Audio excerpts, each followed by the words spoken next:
Regulation of this mechanism is influenced by many things, and because it's like that, it's not so easy to know in advance how the reactions of the dog will be. So the GnRH, that's the important big hormone for producing of the sex hormones in the body, is influenced, as I already said, by light, depending on the species. You all know that there are times of the year where many female dogs are in heat, and there are other months where it's really rare. Climate, so if it's extremely hot, or as we have it right now, it's extremely cold. This can cause stress to dogs too, and it may reduce the chance of the female dog coming into heat.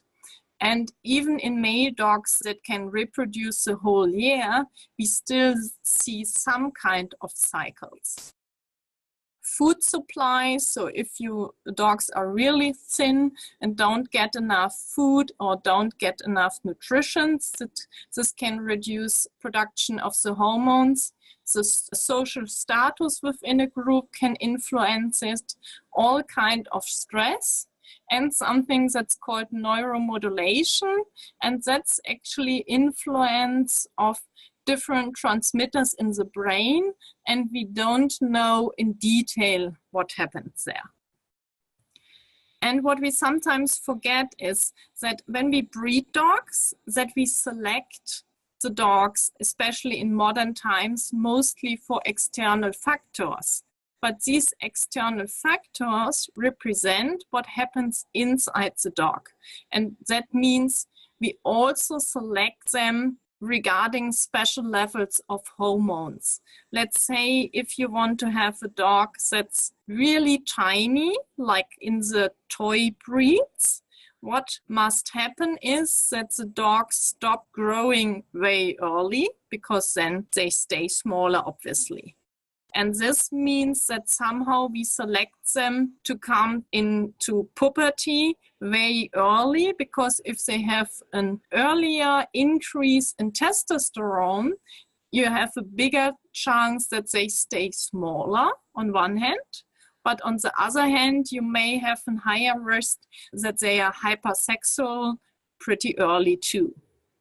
Or I don't know in the US and in Canada and in some other countries, but here in Germany, in some breeds, breeders have a tendency to want to have a real big difference between female and male dogs. So let's say like in this cattle dog or in some Labradors, breeders want to have big heads compared to the female dogs. A dog where you can see, when you look at it for a second, you see, oh wow, it's a male dog. But if you select for these external factors, obviously you select for hormones too. And if you overdo this, you can come into trouble too. I have seen in the last years more and more hypersexual Labrador retrievers. Even in working lines, I see quite a lot of dogs that cannot work anymore when there is a female around. And it wasn't that bad like 10 years ago. If you look on the left side, you see two Tibetan Terriers, and obviously they got a haircut. But if you look at the two heads, I don't know if you could distinguish which one is a male and which one is a female. I couldn't, I just know.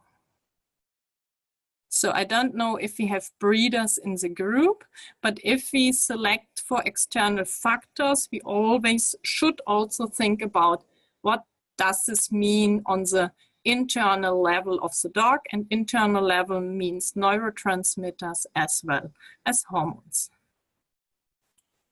So this is what I already mentioned.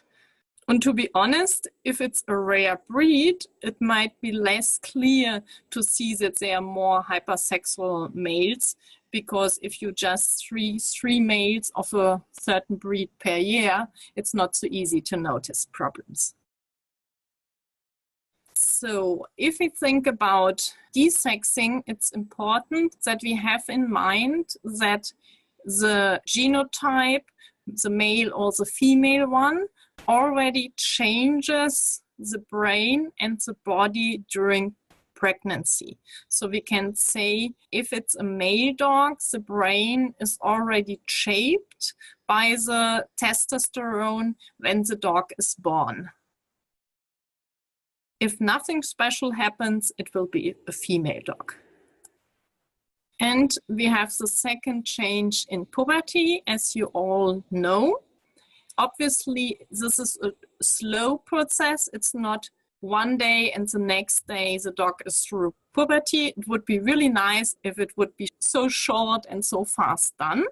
What happens in the brain in this time is that special neurons start to produce and secrete GnRH in a pulsatile pattern. So more hormones, less hormones, more hormones, less hormones. And this is not a stable pattern at the beginning. So you have changes of behavior, obviously, because the hormones go up and down.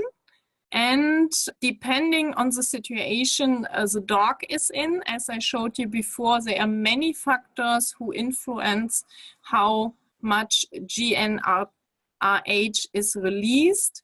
It depends if this goes quite fast and smooth or if there are many problems.